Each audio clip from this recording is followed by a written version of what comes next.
Continuamos con su programa DGII 360 y hoy conversamos con Ricardo Morales, encargado del Departamento Régimen Simplificado de Tributación, siendo pues la segunda ocasión que nos visita en este espacio para profundizar un poco más sobre estos aspectos importantes de este régimen que no pudimos abarcar en la entrega anterior.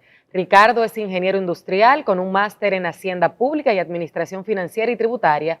Además, posee una especialidad en tributación. Bienvenido nuevamente, Ricardo, a este espacio que precisamente ha sido diseñado para poder hablar con más detalles sobre algunos aspectos de este régimen que llama tanto la atención de la ciudadanía. Muchas gracias por la invitación. Y recapitulando este interesante tema del régimen simplificado de tributación que ya tuvimos la oportunidad de abordar en un programa anterior, nos gustaría que les recordaras a los amigos televidentes qué es exactamente, en qué consiste este régimen simplificado de tributación, mejor conocido como RST, y quiénes pueden acogerse. El RCT lo que busca es simplificar específicamente el impuesto sobre la renta, la presentación y pago del impuesto sobre la renta y el ITEVIS. De manera llana, eso es. Siempre que cumplan con los requisitos del decreto 26519. O sea, lo que busca a través de tasa efectiva y métodos simples en una sola declaración, de que el contribuyente pueda cumplir con una presentación anual. En lugar de las presentaciones De que periódicas. ahora mismo el ITEVIS se presenta una vez al mes, los formatos de envío que se presentan una vez al mes y la declaración del impuesto sobre la renta que es una al año. O sea que tal como indica su nombre, es simplificado, que la gente no Claro. tenga que, pues, que recurrir a estos reportes mensuales. ¿Hay una fecha límite para que los contribuyentes se acojan a este régimen para cada periodo fiscal? No hay una fecha límite como tal. Lo que sí tenemos es una fecha donde tú puedes declarar ese periodo fiscal en el RCT, que es 60 días antes de la fecha de presentación del año. La fecha de presentación del RCT es el último día laborable de febrero. Por dar un ejemplo, en este año se declarará el 28 de febrero, que es día laborable. La fecha límite de solicitud para declarar el 2022 en el RCT es el 30 de diciembre. Ya después del 30 de diciembre, las solicitudes que no lleguen al departamento serán trabajadas y aprobadas en caso de que apliquen, pero para declarar el 2023. Ok, entonces en ese caso, Ricardo, si una persona no pudo acogerse, que todavía está a tiempo de hacerlo, porque decías que es hasta el 30 de diciembre de este año que vence el plazo, pero en caso de que no pueda por cualquier razón acogerse este año, tendría que esperar hasta el siguiente año para que aplique el periodo fiscal. Sí, ya los beneficios del RCT entran de una vez en vigencia, o sea que cuando presente el impuesto sobre la renta en el régimen ordinario, citando uno de los beneficios, no le va a generar anticipo, por ejemplo. Ok. O sea, sí tiene que presentar en el régimen ordinario el 2022, pero ya él está marcado como RCT y todas las otras condiciones que tiene el régimen tienen que cumplirlas. ¿Qué tiempo toma el proceso cuando una persona decide acogerse al RCT y en qué tiempo es efectivo? El proceso de aceptación, que nos toma aproximadamente 5 días, el promedio que estamos trabajando. El decreto establece 15 días laborables de respuesta. Nosotros estamos trabajando de 1 a 5 en la mayoría de los casos. Luego de que se aprueba el régimen para un contribuyente, entra en vigor todos los beneficios a partir del mes siguiente. Si yo lo apruebo ahora, en noviembre, todos los beneficios entran de diciembre en adelante. Es decir, que el anticipo de diciembre yo se lo quito, porque ya en ese mes está en el RCT. A propósito de que tú haces hincapié en beneficios, ¿pudiéramos detallar brevemente cuáles son esos beneficios a grosso modo del RCT? Claro, los contribuyentes que están en el RCT no tienen que pagar anticipo, que fue el que mencioné, no tienen que hacer los formatos de envío 606 y 607, no tienen que hacer la presentación mensual de ITEVIS, porque lo hacen todo en una declaración unificada de impuestos sobre la renta e ITEVIS en febrero, que es la fecha límite que citamos. Principalmente esos son los beneficios más grandes, la declaración que es bastante simplificada y que poseen acuerdo de pago automático sin interés en el régimen. O sea, la declaración se divide en cuotas una vez se presenta.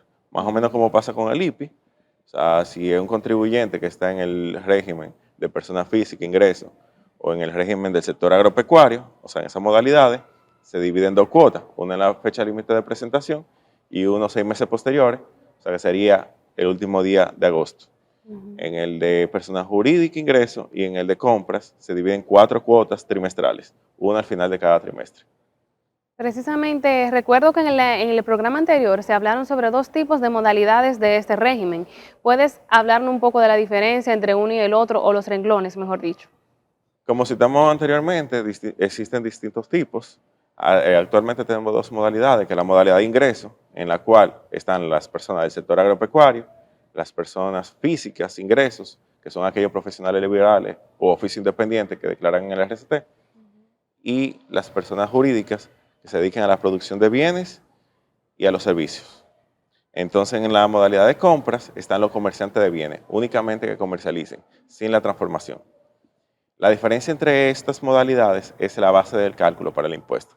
En lo de ingresos se basa en el ingreso del año del contribuyente y en el de compra, pues de la compra. La declaración de compra viene prellenada, o sea, uno le da una propuesta de declaración cuando el contribuyente entra a su oficina virtual o pasa por su administración local, lo verá.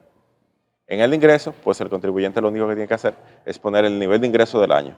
Yo facturé 2 millones de pesos en el año, lo pone y las retenciones que tuvo eso. Con eso se presenta. Ricardo, ¿cuáles industrias y cuáles, digamos, qué tipos de negocios en general no aplican para el RCT? Principalmente aquellos que por motivo de la contabilidad que necesitan no aplican. Por ejemplo, cabe citar lo que están obligados al selectivo al consumo. Como mencionamos al inicio, esto solo abarca el impuesto sobre la renta e ITEVIS. Entonces, ya lo que están obligados al selectivo al consumo, como necesitan una contabilidad muy organizada para saber los niveles de alcohol, en el caso de alcohol, y cigarrillo, por ejemplo, en la financiera, los seguros, que están obligados al selectivo, eso no aplica.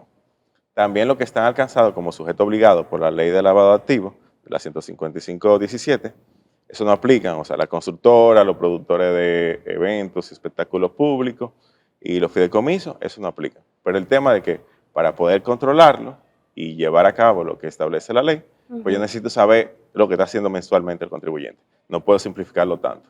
Algunos ejemplos puntuales en ese sentido, mencionabas Las constructoras. un dealer, por ejemplo, ¿aplicaría como sujeto obligado o puede acogerse al RCT? En este caso está como sujeto obligado, pero nosotros lo permitimos. Porque como tenemos la información de aduana, de lo que está importando, y también con esa información podemos completar. Una fábrica pequeña que sea productora de bebidas alcohólicas no podría porque le aplica... Porque tiene el selectivo, selectivo al consumo de bebida alcohólica. También están, y la última restricción en cuanto a actividades, lo que están alcanzados por alguna ley de incentivo fiscal en materia de impuestos sobre la renta y ITEVIS. Recalcar impuestos sobre la renta y ITEVIS porque hay incentivos que no corresponden a eso, como el de Confotur. Por ejemplo, si yo tengo mi inmueble de Confotur, yo estoy exento con lo del IPI y estoy exento con la transferencia, pero no hay impuestos sobre la renta ni ITEVIS. Puedo acogerme perfectamente si tengo un inmueble de Confotur. Ricardo, ¿y cómo sería el proceso de un contribuyente que desee cambiar de régimen? ¿Se puede hacer vía virtual o debe de acercarse a la administración local que le corresponda? Tiene que ir a la administración local diciendo e indicando a cuál modalidad quiere cambiarse y por qué. Usualmente el departamento lo hace de oficio. En algunos casos, por ejemplo, si tú estás como médico en el régimen y de repente cambias la actividad a colmado, validamos que tus operaciones son de colmado, pues ahí te notificamos que te cambiamos de modalidad, porque es obvio que te cambiaste y ya no eres médico. En otros casos que tú preveas que vas a cambiar, una comunicación que puede ser dirigida al departamento a través del centro de asistencia, ahí ya en la sede central, o en cualquier administración local. Muy bien, muy fácil y asequible. Ricardo, los montos que deben de manejar las empresas acogidas al RCT en la modalidad de ingreso y de compras, ¿existe una limitación en ese sentido? Sí. ¿Y cuándo es la fecha límite para presentar sus declaraciones? Recordarlo, porque lo mencionaste hace un momentito. Claro.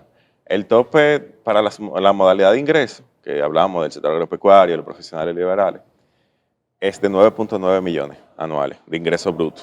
Ingreso bruto no necesariamente lo que son los honorarios. Por ejemplo, una persona física que tenga salario y honorario, pues sería la sumatoria de los dos, aunque los salarios no formen parte del impuesto, de la liquidación del impuesto del formulario. En el caso de compra, es un poquito más, porque como es a través de la compra e importaciones de bienes, es de 45.8 millones el tope de compras anuales. ¿Y la fecha? Recordarle a los amigos televidentes la fecha límite para presentación. La fecha límite es el último día laborable de febrero, que para el año que viene es el 28. La fecha de pago si es del sector agropecuario o ingreso personal física, en febrero, el último día, y en agosto, el último día laborable. Si es jurídica, de ingreso o de compras, uno al final de cada trimestre. O sea, marzo, junio, septiembre, diciembre. Estas son las fechas límites de pago de cada impuesto. Y todos presentan junto el último día de febrero. ¿Cómo se determinan estas cuotas de pago para cada modalidad dentro del régimen? Ahí el método de cálculo de cada modalidad es distinto, pero luego de que se liquida el impuesto, se divide en cuotas iguales. Lo que mencionamos que tenían 2 cuotas es 50% y 50%. Lo que mencionamos que eran 4, 25% cada una. Vemos, de acuerdo a las informaciones que nos comparte Ricardo, que es un régimen que ofrece muchísimos beneficios para los contribuyentes y nos gustaría saber cómo va ese proceso de acogida y cuántas solicitudes en promedio recibe la Dirección General de Impuestos Internos de contribuyentes que desean aprovechar estas facilidades. En base a los años que tenemos operando con el régimen, desde el 2019 a la fecha, recibimos en promedio 6.000, 8.000 solicitudes al año. El nivel de contribuyente acogido, empezamos con el cierre del 2019 con cerca de 14.000 contribuyentes, un poco menos, y ahora tenemos cerca de 24.000 contribuyentes acogidos, 23.000, por ahí. ¿Y cómo ha sido el comportamiento de estos contribuyentes ya acogidos? ¿Se han mantenido dentro del régimen? ¿Están llevando sus pagos, sus declaraciones a tiempo? Ahora, con respecto al 2021, más del 90% de los contribuyentes acogidos ha presentado su declaración. O sea, tenemos un cumplimiento en fecha hábil, son cerca del 80%, pero hasta ahora, o sea, aunque sea presentan, tenemos el 90%, que con respecto a otras quizás declaraciones, es un muy buen cumplimiento. Porque es muy fácil presentar una vez al año la declaración y no tener que hacer las presentaciones mensuales. Simplificado. Exactamente. Una última pregunta, Ricardo, para concluir con esta conversación. En el caso de esos contribuyentes que ya hayan excedido el monto, por ejemplo, en el caso de cualquiera de los dos regímenes, ¿qué procede en ese caso? ¿Deben devolver al régimen anterior? Nosotros, con lo que incumplen con el decreto, ya sea porque superan el límite o porque superan alguno de los Porque están requisitos, vendiendo mucho, porque le está yendo muy bien. ¿Qué pasaría en esos casos? O, por ejemplo, cambiaron la actividad una que no podemos tener. Se dedicó a la fabricación de alcoholes. Nosotros lo que hacemos es, le damos un año como de gracia, donde pueden presentar en el régimen.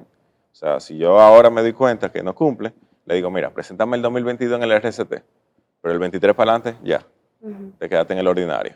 Para que tenga tiempo de prepararse, empezar a pedirle la factura en caso de que no lo estuviera haciendo, y pueda presentar todos sus formatos y ITBs mensuales. Bien, muchísimas gracias, amigos. Acabamos de conversar con Ricardo Morales, encargado del Departamento de Régimen Simplificado de Tributación, a quien agradecemos por acompañarnos y poder compartir con nosotros en este conversatorio estas informaciones tan interesantes sobre el RST. Vamos a una pausa y cuando regresemos conversaremos con los analistas Silo Calcaño, Rosalía Andújar y Yeira Suárez, quienes pues también continuarán ofreciéndonos aspectos importantes que deben de tomar en cuenta los contribuyentes a la hora de acogerse a esta facilidad. Manténgase con nosotros.